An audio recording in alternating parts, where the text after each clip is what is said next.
तो जेल में भी आपने गीता पढ़ी है, आपने कहा, तो आपने अपने राजनीतिक करियर में गीता को कैसे उतारा या क्या हेल्प मिली गीता से, और क्या पहले भी था कि जेल में ही गीता को पढ़ने का आपको चांस? वहाँ तो कोई टेंशन ही नहीं थी, वहाँ तो अकेले थे। तो आपने जेल का पीरियड एंजॉय किया? आपने विज्ञान की पढ़ाई करी, आप इंजीनियर बनी, आपका एक लंबा प्रोसेस था जिसमें एजुकेशन मेन था। आपको क्या लगता है आपके लिए सनातन धर्म क्या है, और आज का युवा क्या सनातन से उखेड़ होता जा रहा है, दूर होता जा रहा है? मैं समझता हूँ कि बड़े किस्मत वाले हैं जो इस धरती पे हमें पैदा होने का मौका मिला। तो आप अपने आप को हिंदू बोलेंगे कि सनातन? आप रिलीजियस हैं कि स्पिरिचुअल हैं? स्पिरिचुअल। स्पिरिचुअल, रिलीजियस नहीं है? नहीं।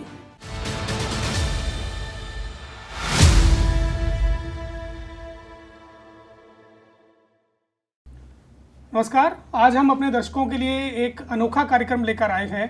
इस कार्यक्रम में 4 अलग अलग चैनलों से, अखबारों से पत्रकार मौजूद हैं और हमारे साथ बातचीत करने के लिए विशेष गेस्ट मौजूद हैं। आज हम लोग चर्चा करेंगे सनातन को लेकर, धर्म को लेकर। जब राजनीति की बात आती है और कहीं भी चुनाव हो तो दोनों का सामंजस्य एक तरह से हमको देखने को मिलता है कि दोनों साथ साथ चलते हैं। सनातन कितना इम्पोर्टेंट है चुनाव में, हिंदू कितना इम्पोर्टेंट हो जाता है चुनाव के दौरान। मैं पहले परिचय करवा दूं अपने चारों साथियों का। मेरे साथ इरविन खन्ना जी मौजूद हैं, उत्तम हिंदू अखबार से आते हैं और लंबा अनुभव है इनको। मेरे साथ TNN की हिमानी भट्ट जी मौजूद हैं और मेरे साथ नम्रता है NMF की, ये NMF के साथ जुड़ी हूँ, और सुधीर पांडे, मैं पंजाब केसरी से लंबे समय से जुड़ा हुआ हूँ और डिजिटल पेपर में हम लोग लगातार काम कर रहे हैं। अरविंद जी हमारे साथ है। अरविंद जी, सबसे पहले बहुत बहुत स्वागत है आपका। Thank you. पर मेरा एक है, अभी आपने पीछे 18,000 जो सम्मान राशि पुजारियों को दी, ग्रंथियों की दी, तो आप पे आरोप लगा कि आप चुनावी हिंदू हैं, और इससे पहले जब तक ये घोषणा ही नहीं तो आप पे आरोप था कि आप तुष्टीकरण की राजनीति करते हो। अब दोनों सिचुएशन में आपको कैसे ये आपने खन्ना साहब बहुत अच्छा पूछा, चुनावी हिंदू कौन है? हाँ।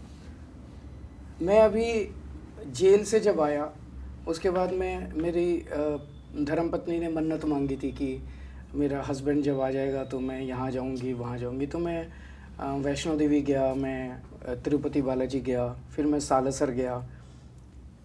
सालासर जब मैं गया, अंदर जैसे ही मैं घुसा मंदिर के, जब आप मंदिर में जाते हैं तो आपके इर्द गिर्द एक ऑरा होता है। ऑरा होता है जब मंदिर में जाते हैं, भावना, एक अलग भावना, एक अलग भावना होती है।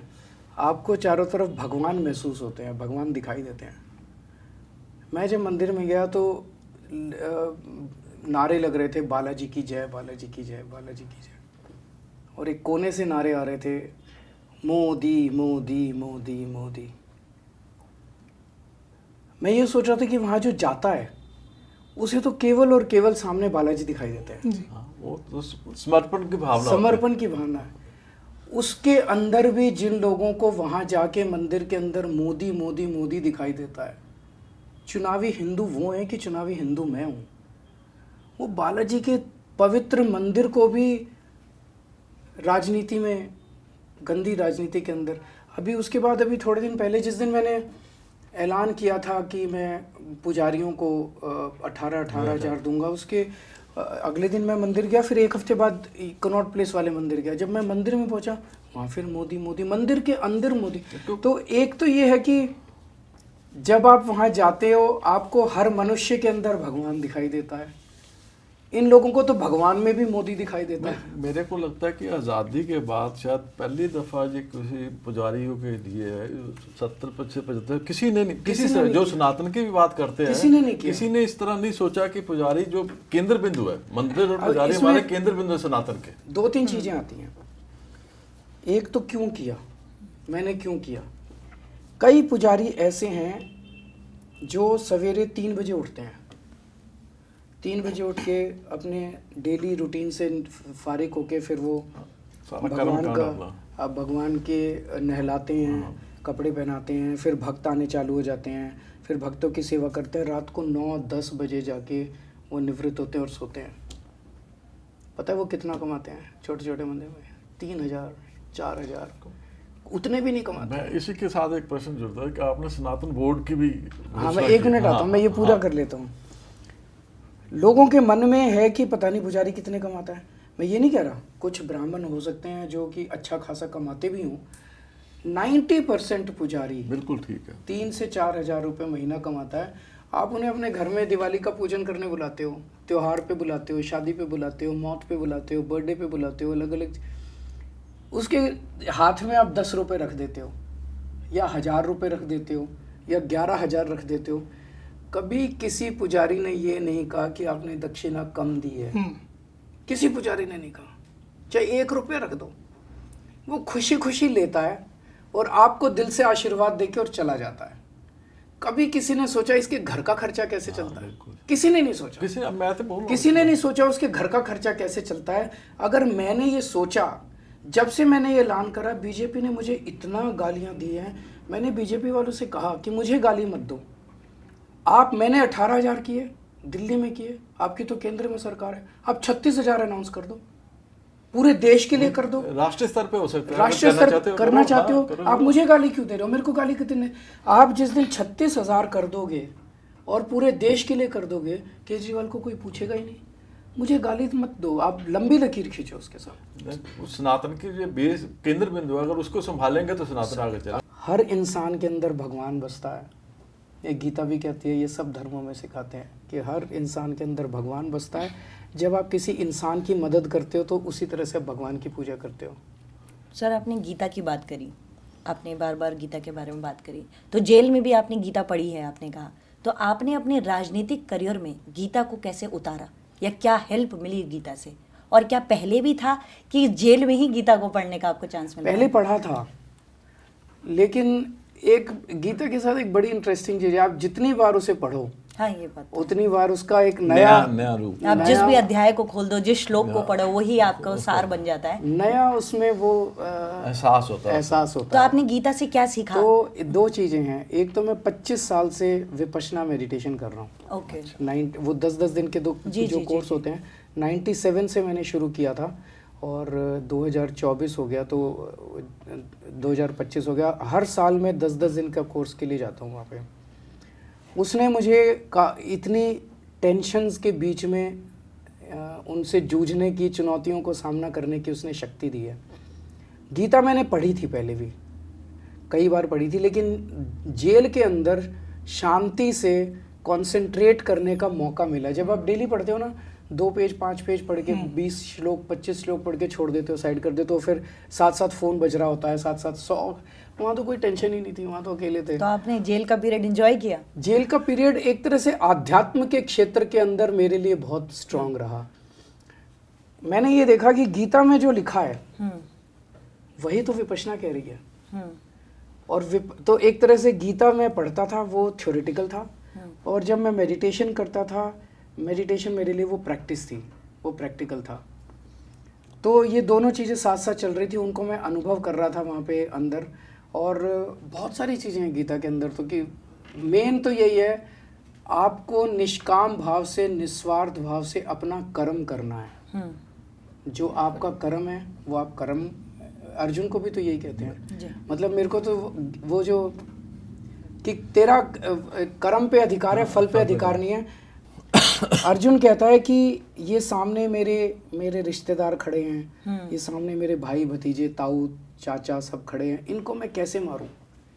श्री कृष्ण कहते हैं, इनको मैं मार चुका हूं, इनकी मौत हो चुकी है, इनकी अब मौत लिखी हुई है, मैं इनकी मौत लिख चुका हूं ऑलरेडी। तुझे तो ये तय करना है कि तू इसका निमित्त बनेगा कि नहीं बनेगा। मतलब वो रोंगटे खड़े हो जाते हैं कि अर्जुन तो ये सोच रहा है कि मैं मारूंगा। श्री कृष्ण कहते हैं ये जितने तेरे सामने खड़ी है फौज, ये सबकी मौत हो चुकी है already, they are already dead.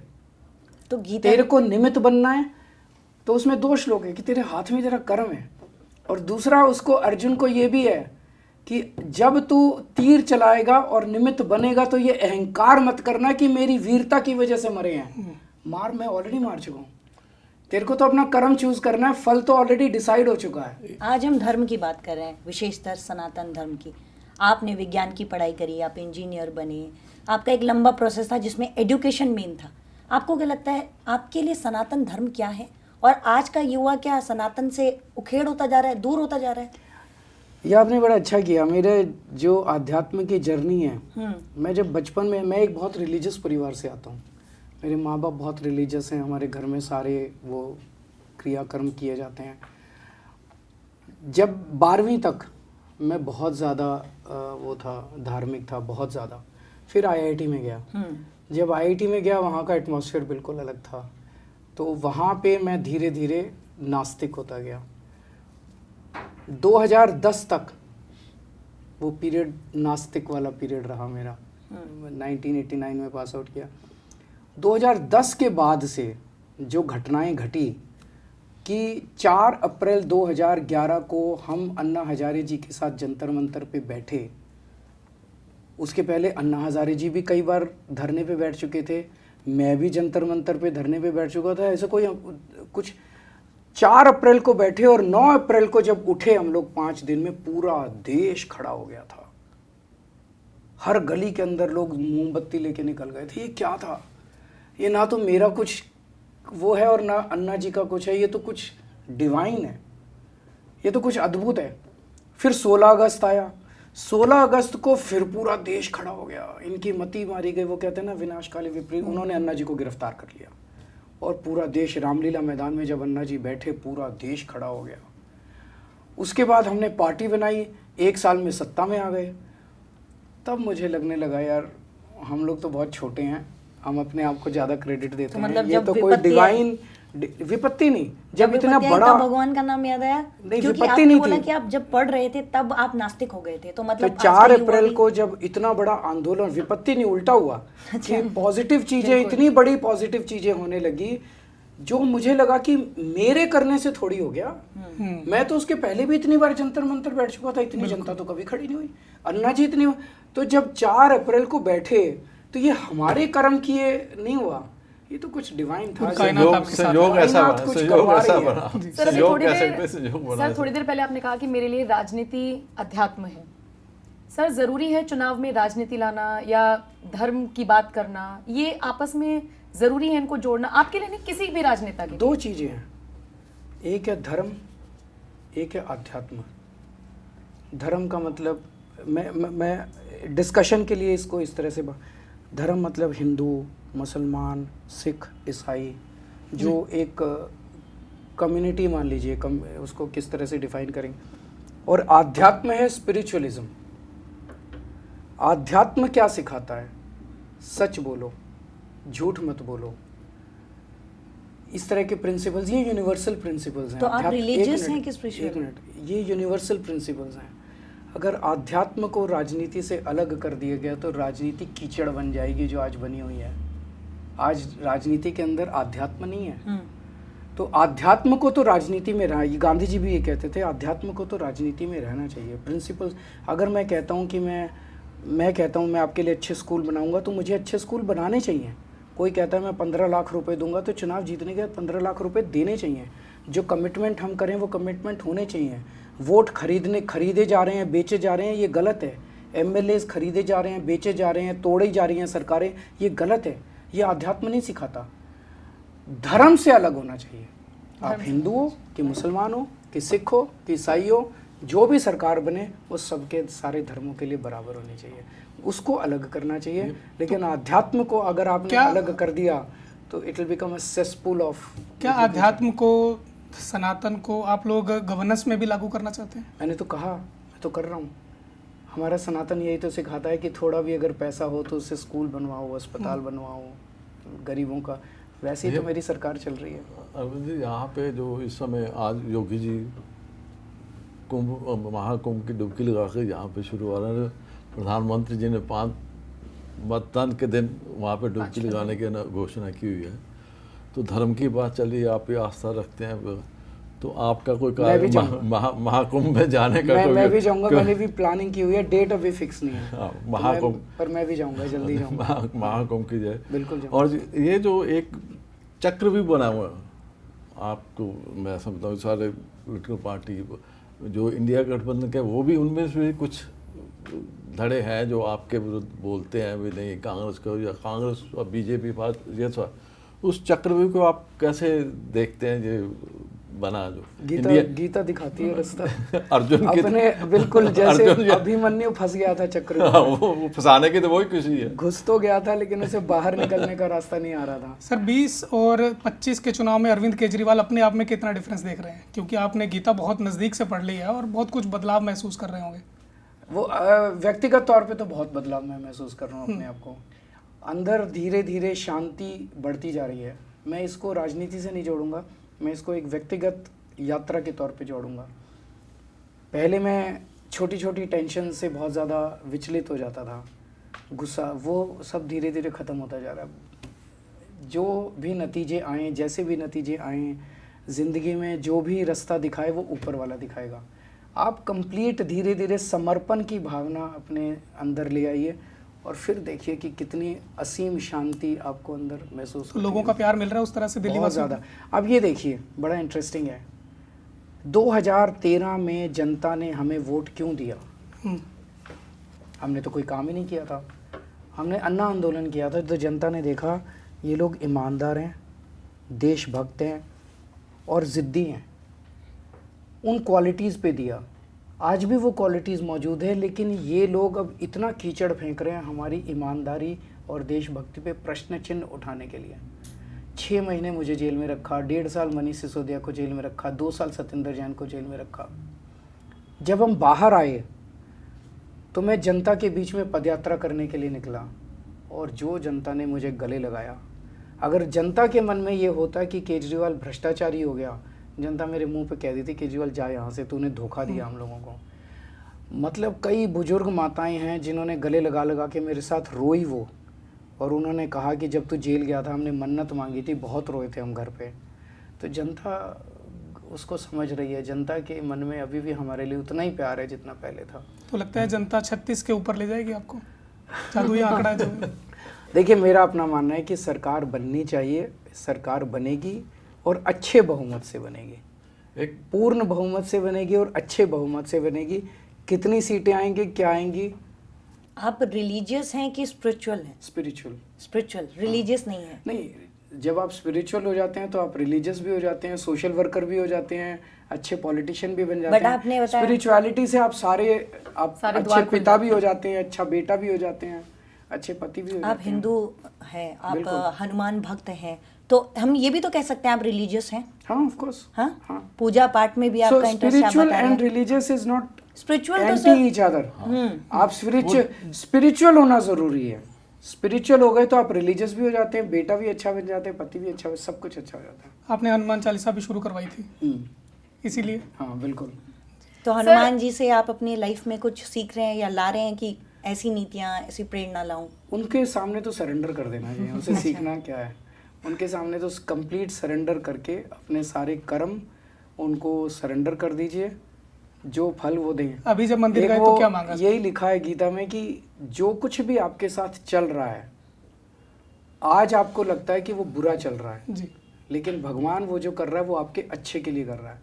तो आप सरेंडर कर दीजिए और यही कहिए कि इस भावना को हमेशा आपके साथ हमेशा साथ रखना चाहिए कि आज मेरे साथ हो जो भगवान कर रहा है ये मेरे लिए बेस्ट है।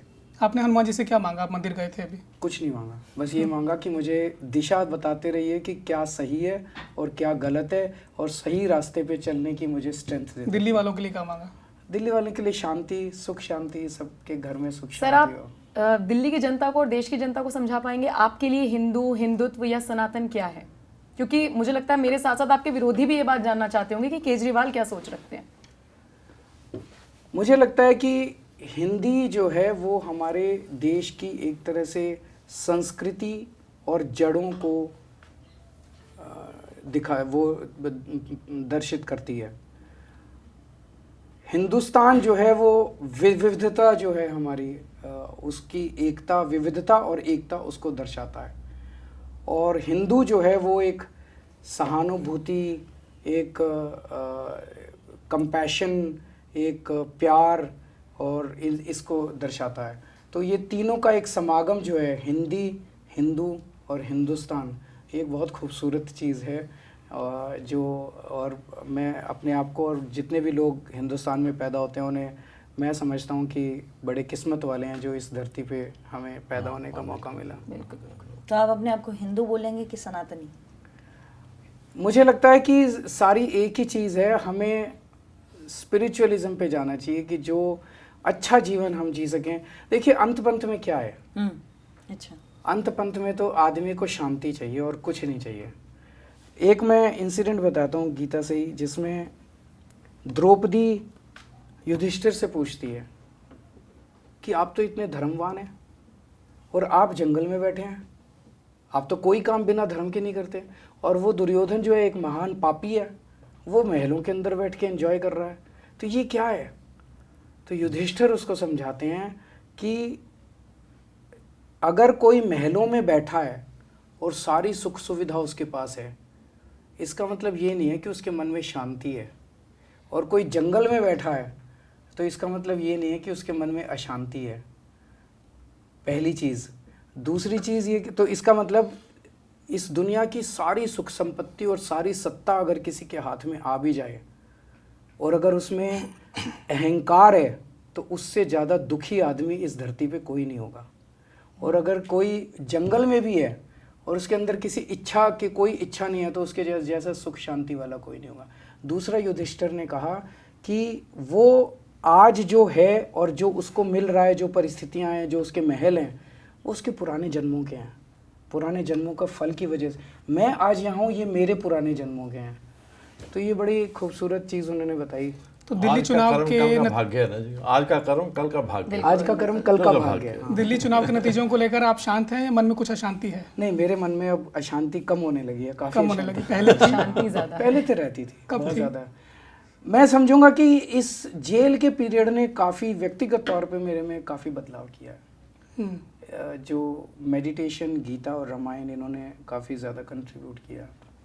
और अब इच्छा केवल असीम शांति की है, बाकी सारी चीजें तो असीम शांति जनता के लिए काम करके आई। असीम शांति जो भगवान ने आज परिस्थितियां दी हैं, उन परिस्थितियों में आप निष्काम भाव से अपना कर्म करते रहिए और फल की इच्छा मत कीजिए। आपके जीवन में आज यहाँ मैं ये सोचूं कि मुझे जब कल मैं यहाँ चला जाऊंगा, जंगल चला जाऊंगा, तब असीम शांति है। आज इसी वक्त असीम शांति अभी प्रेजेंट मोमेंट में है, किसी इच्छा में नहीं है कि कल मिलेगी, जब मैं ऐसा ऐसा हो जाऊंगा तब मिलेगी, जब मैं वैसा वैसा हो जाऊंगा तब मिले। अभी इसी मोमेंट में असीम शांति। आपके मन में कुछ ग्लानि है कि जो आपने कहा था यमुना को साफ करना, वो नहीं हो पाया इस टर्म में? पिछले चुनाव में मैंने कई वादे किए थे 2020 में, उनमें 3 वादे बड़े थे।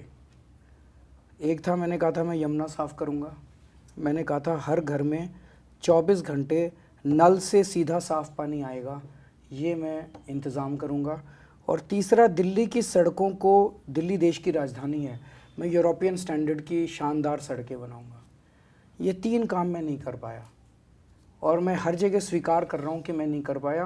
पहले 2.5 साल कोरोना हो गया, उसके बाद इन्होंने जेल जेल जेल का नाटक कर दिया, मेरी टीम बिखर गई, सतिंदर जैन जेल चले गए, मनीष सिसोदिया, अब मैं इन सारे पचड़ों से निपट चुका।